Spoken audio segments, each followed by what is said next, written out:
Muy buenos días, muy buenas tardes, muy buenas noches, según corresponda. Vamos a trabajar Diplomado Administración, Gestión y Aprovechamiento de Recursos Materiales en Unidades de Atención a la Salud.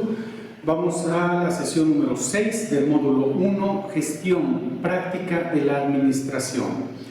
Los administradores realizan tareas que incluyen maximizar los recursos para el cumplimiento de objetivos específicos, tareas enfocadas a controlar el uso de los insumos y obtener el máximo beneficio tanto del talento humano como de materiales y presupuestos. El factor distintivo entre gestión y administración es que en la primera, la gestión, se inicia a través del liderazgo, nuevas estructuras o procedimientos para lograr metas o objetivos inmediatos y a largo plazo, mientras que en la administración se utilizan estructuras o procedimientos existentes para este propósito.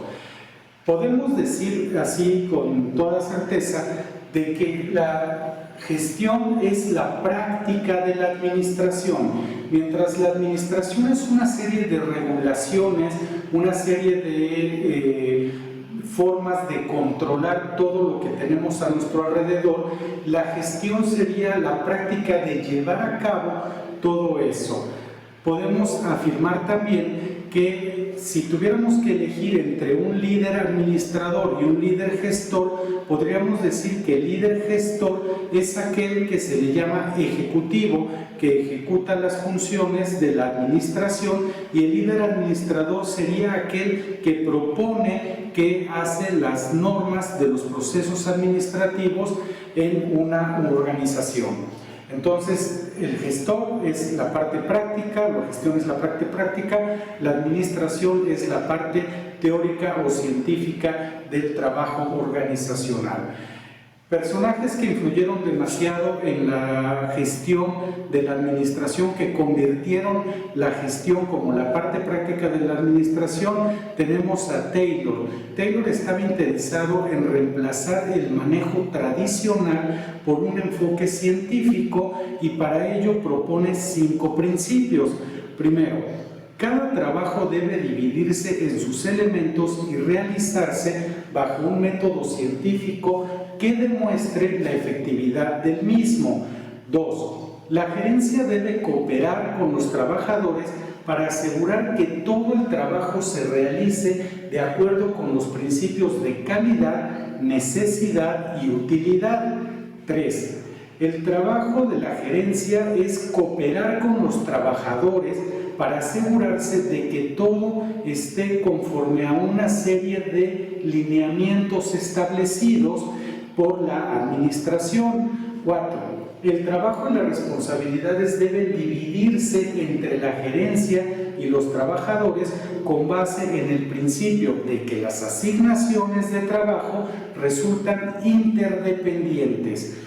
5. La gerencia debe diseñar los procedimientos, normativas, establecer tiempos, características del trabajo y supervisar que cada una de las personas que forman parte de la organización realicen adecuadamente las funciones para las cuales fueron contratados. Entonces aquí también supone un trabajo más libre y más específico. Recuerdan que en la sesión anterior hablábamos de que los sistemas de atención a la salud, sean públicos o privados, funcionaban bajo un sistema burocrático. A veces nos cuesta un poquito de trabajo concebir en una empresa privada la burocracia, porque tenemos claramente definido que burocrático se refiere a un aparato de gobierno. En el caso de los hospitales no va a ser exclusivo del aparato de gobierno de una nación, sino también va a incluir a los hospitales privados. Max Weber fue quien desarrolló la teoría de la burocracia. ¿Cuáles eran los requisitos o cuáles son los requisitos de una burocracia? Primero, y vayan ustedes analizando estos principios y vayan ubicándolos en sus propias unidades de atención a la salud y se van a dar cuenta de que efectivamente es un sistema burocrático. Decíamos, primero, la división del trabajo deberá realizarse por especialización funcional.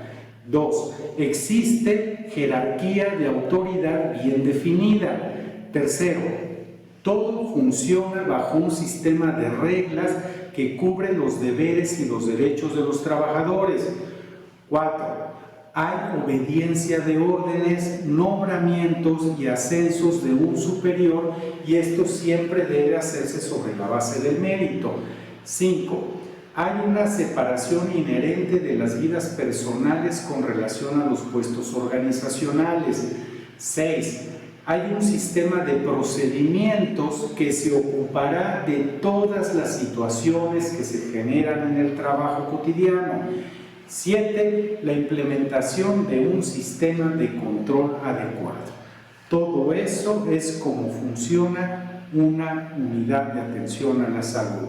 Vamos a poner primero, nada más como ejemplo, el sistema de procedimientos.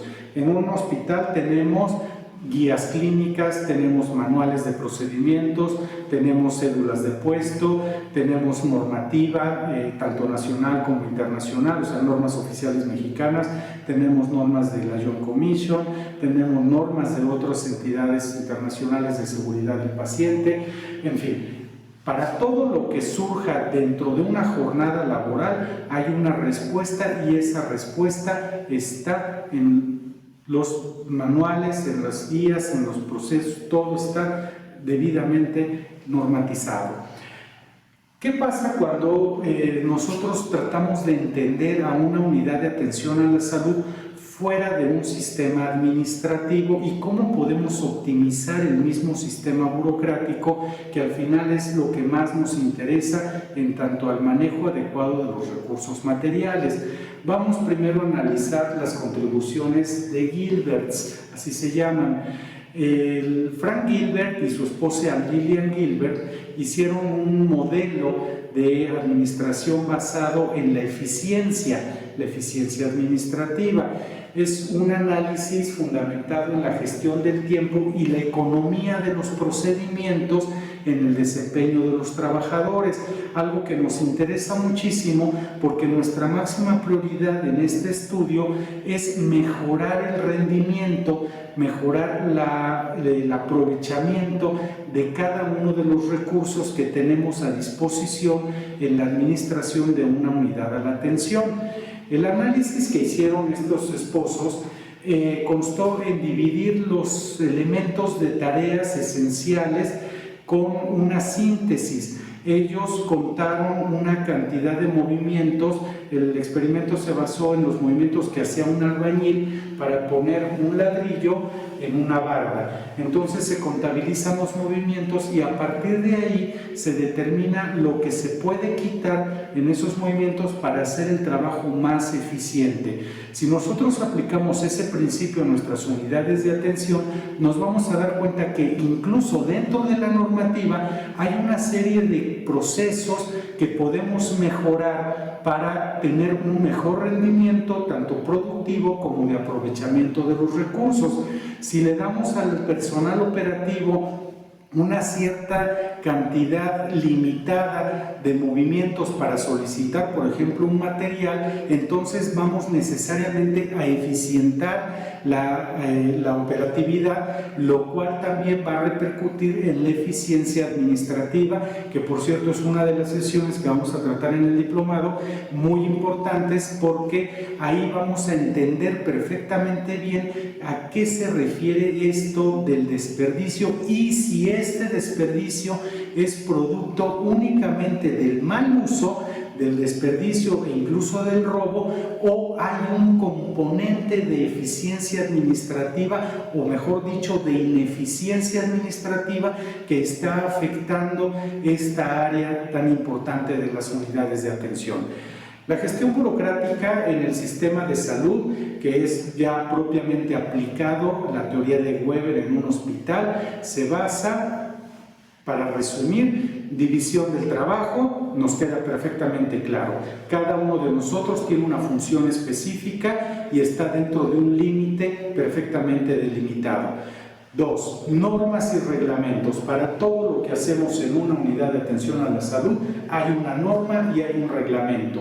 3. Hay jerarquía de autoridad. Tenemos médico especialista o enfermera especialista, tenemos A, B, C. Después tenemos jefe de sección, después jefe de servicio, jefe de división, coordinación, subdirección, dirección. Entonces hay una jerarquía perfectamente delimitada. Cada uno de esos niveles jerárquicos tiene ciertas responsabilidades, tiene ciertos alcances de autoridad y deben ser debidamente respetados.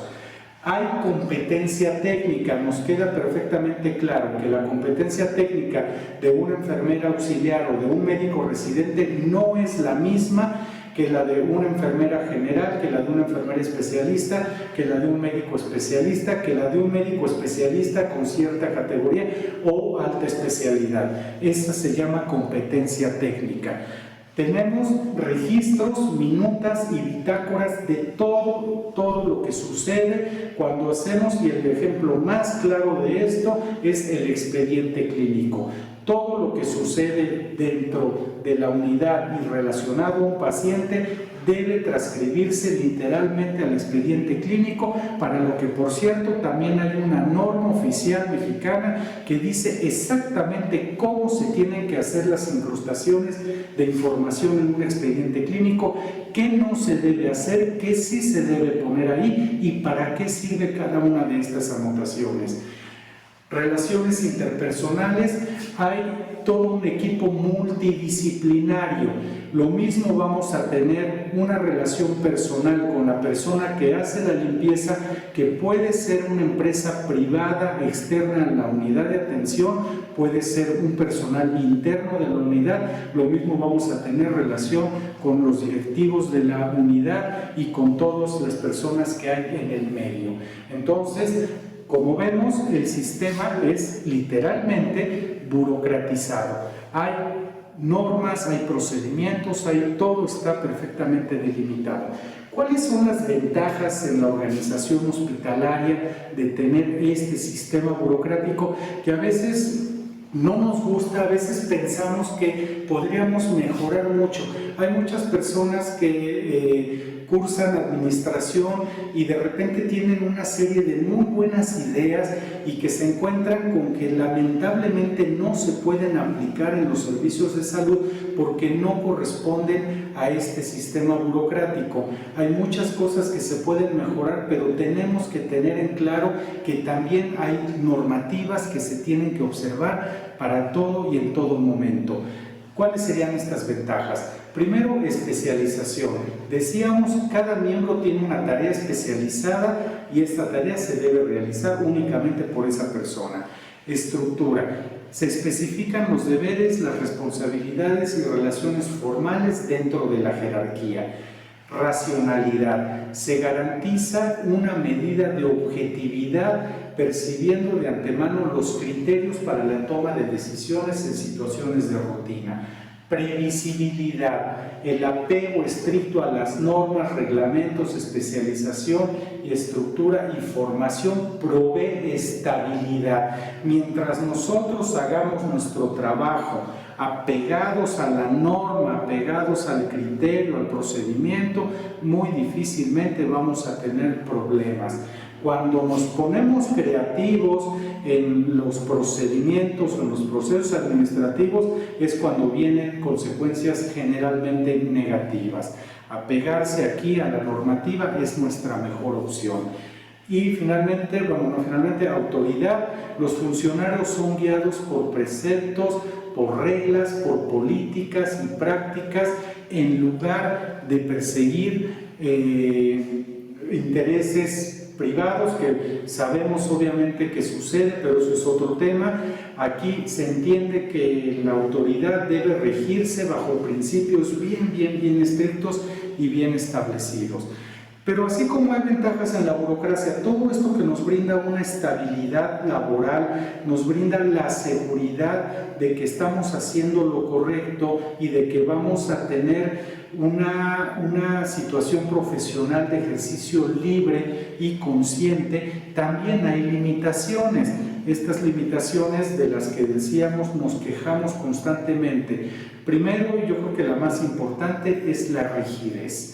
Las reglas y regulaciones en una burocracia son rígidas y son inflexibles, y sí, hay que decirlo, hay normas, hay procesos que no tienen ningún sentido, que no tienen ningún tipo de beneficio para absolutamente nadie y que sin embargo se tienen que seguir al pie de la letra. Lo vemos mucho en el caso de requerir un medicamento, de requerir un insumo para un dispositivo, para algún paciente, y hay que hacer toda una serie de procedimientos y de procesos administrativos para conseguir eso, a veces a costa de la propia vida o la estabilidad de ese paciente, porque tardó muchísimo en llegar el recurso. ¿Por qué? Porque hay una burocracia en medio de eso. ¿Qué sería lo más adecuado? Solicitar el medicamento y que ese medicamento regresara a nuestras manos o estuviera en nuestras manos en un periodo de tiempo razonable.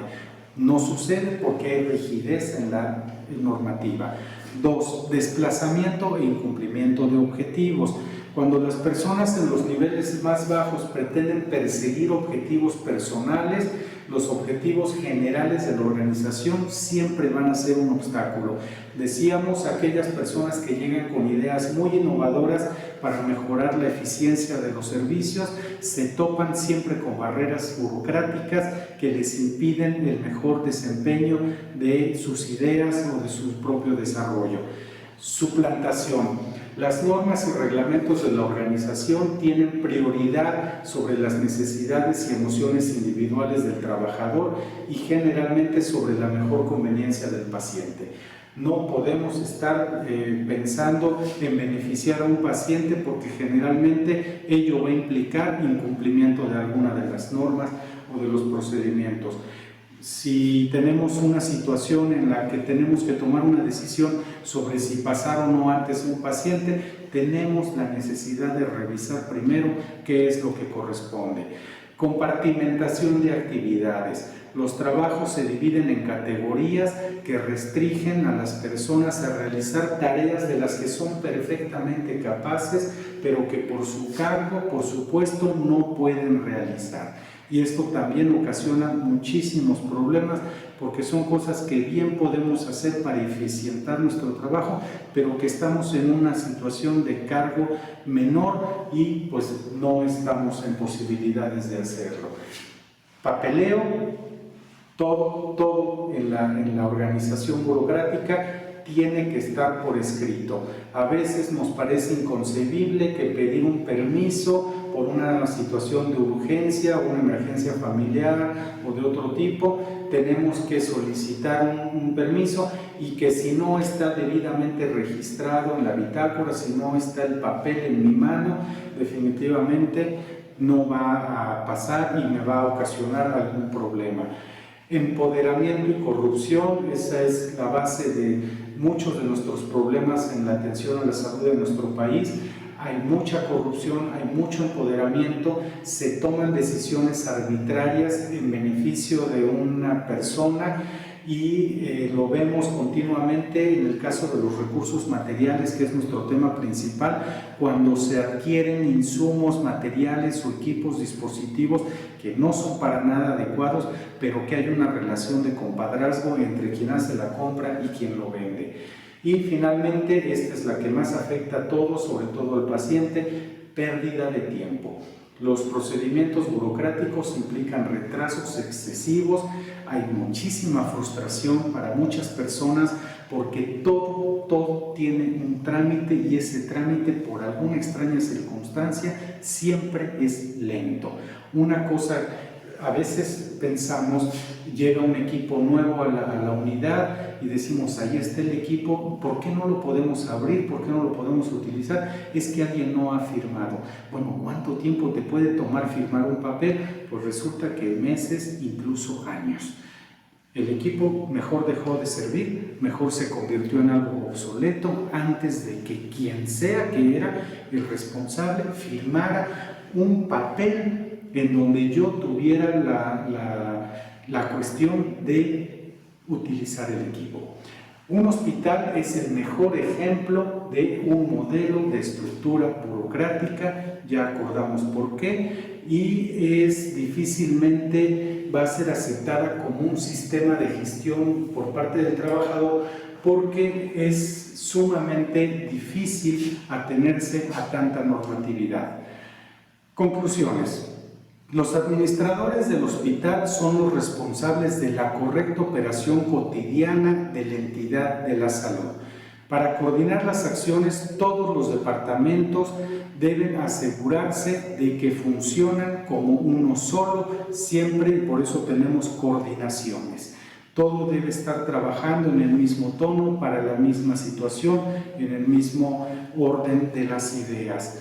Las capacidades y las facultades de las personas, pues muchas veces se van a ver limitadas, muchas veces se van a ver bloqueadas, muchas buenas ideas, pero todo es en función de una cuestión más segura, sobre todo para el paciente, para los trabajadores, y cuando nosotros nos apegamos estrictamente a las normas, generalmente sí vamos a ocasionar un cierto enojo, sobre todo para los pacientes, pero también debemos considerar que el sistema está diseñado para ser seguro, para brindar servicios de atención a la salud y finalmente preservar la vida de los seres humanos.